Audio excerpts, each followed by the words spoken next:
I've joined now with another guest in our studio, Matthew Kershaw, CEO of Croydon Health Services and NHS Trust. Now, Matthew Kershaw has over 30 years' experience within the NHS and in 2018 was appointed as Chief Executive at Croydon Health Services and the first place-based leader for health in the country, helping to bring together local health and care services in one of London's largest boroughs.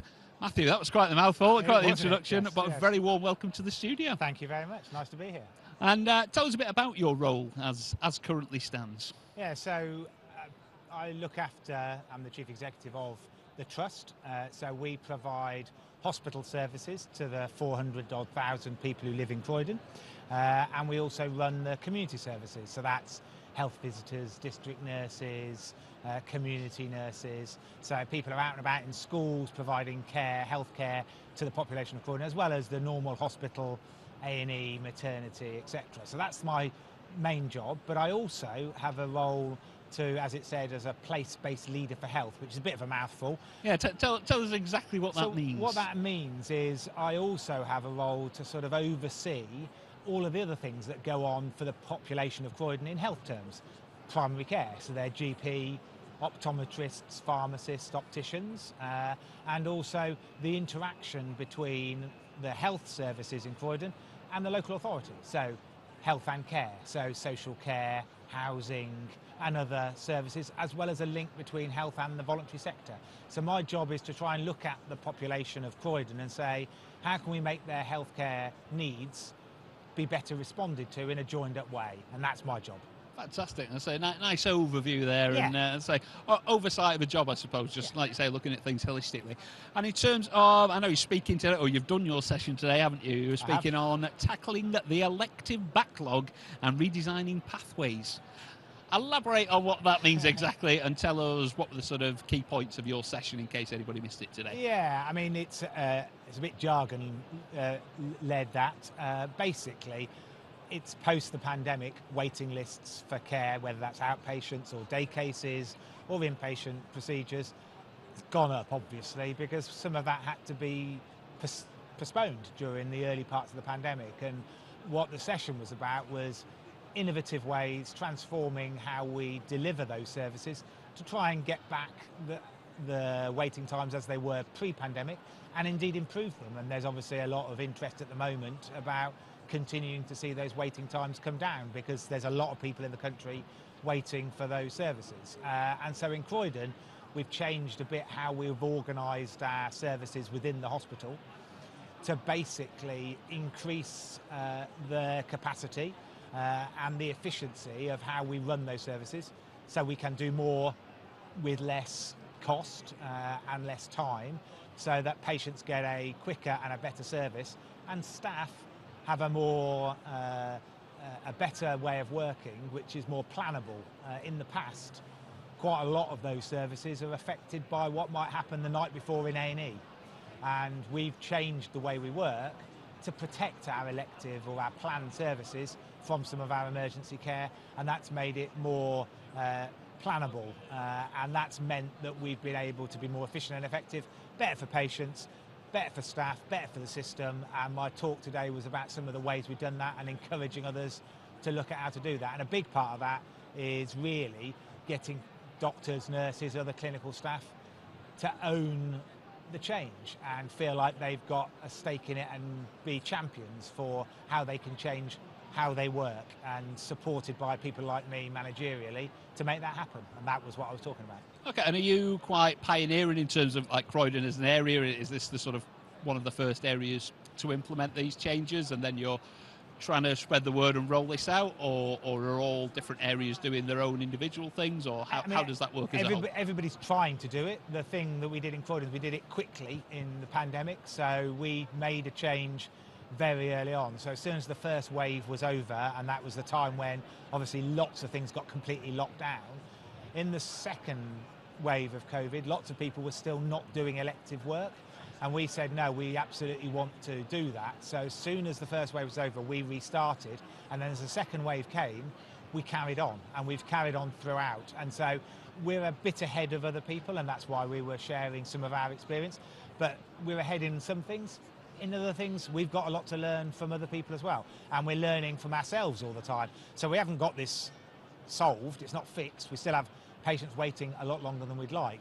But we're on a positive journey and we want to share some of that experience that we've had to others and learn from others to improve what we do as well. Yeah, brilliant. And do you think there is a sort of one system solution, or do you think it is individual areas, you know, different issues, different needs, different sort of balances, if you like? Do you think there's every area will need their own individual solution, or do you think there's an overall sort of plan or changes or methods that people can implement to improve the services? I mean, I think there's some lessons that can be learned that are more consistent across the NHS, because there is some similarity between some of the issues that everybody is facing around the country. But I think there's also real differences in the types of population that you serve. So I work in Croydon.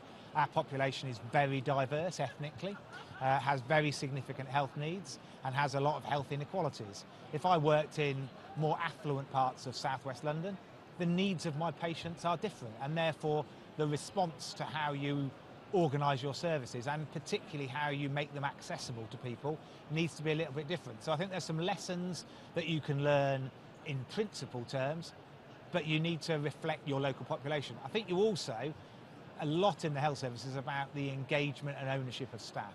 And if you say, well, we've worked out how to do that because we used to do that in Manchester and we're going to do it in Croydon just the same way, unsurprisingly, the staff in Croydon go, well, that's all well and good, but it's a bit different and we're a bit different in Croydon, so we want to do it our way. So there's a little bit about taking some principles and then getting staff in the local area to own and engage in those and do it their particular way for the needs of their patients, and also so they feel completely, you know, owning that process and they feel in charge.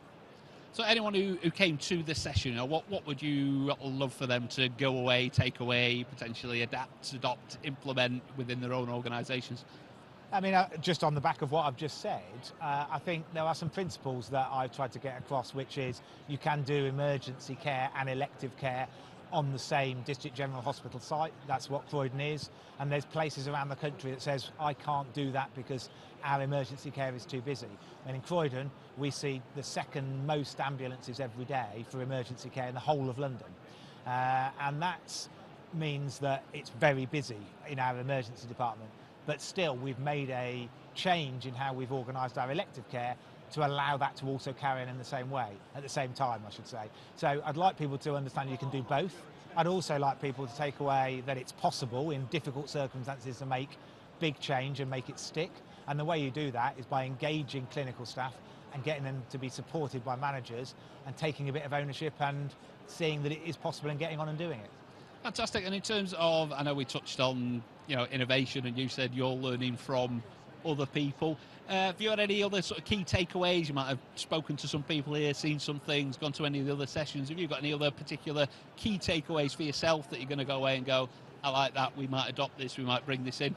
Yeah, I sat in my session and spoke, and I also then listened to the team from Walsall, who were also speaking.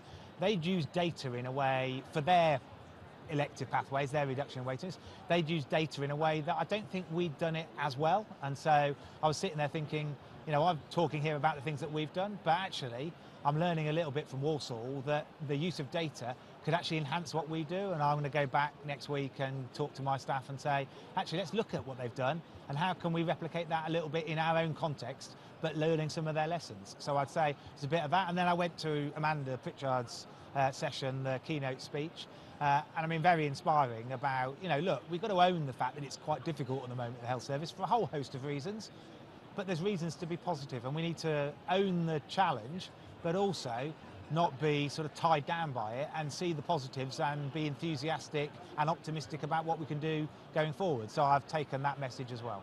It's fantastic, and I think as a whole, as a, you know, as an industry, the healthcare industry, for the NHS, like how important, because obviously you've taken a lot from this by the sound of things, you've shared your experiences, but I think it's going to massively help other people.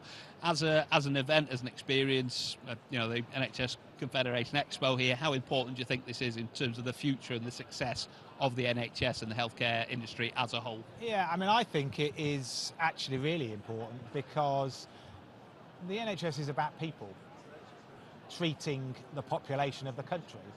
And if it's a people industry, then one of the really important things is to connect with people. And I'd say increasingly, we do quite a bit of stuff on Teams these days. That's not actually connecting with people really. It's efficient, but it's not the same as meeting people face to face, talking, learning, getting an understanding really from them about how things are. You can only, I think, really do that face to face. In my work every day, I try and get out, and I do get out to a different ward or department every day to go and see staff and talk to them. How's it going today? What's working? What's not working? ConfedExpo is a version of that for leadership, and it's an opportunity. I've seen people today that I probably haven't seen for 2 or 3 years, and I've caught up with them. I might listen to something they've done and think, oh, that's interesting. I might just have a nice chat and, bond a little bit. And I think that's really important. We work in tough, challenging times, and an opportunity to get together and engage and listen and learn and just socialise, I think it's really, really important. And that's why I've supported Confed for many, many years. I've been in the health service 32 years. I think this is probably my 20th or so Confed conference. Wow. So I always support it because I think it has real value. It's very much in your calendar then. Very much so. Matthew, it's been an absolute pleasure. Thank you very much for sharing your insights, as I say, for doing this session and be part of the event today. So thank you very much for your time. No problem at all. Thank you. Brilliant. So that was Matthew there, ladies and gentlemen.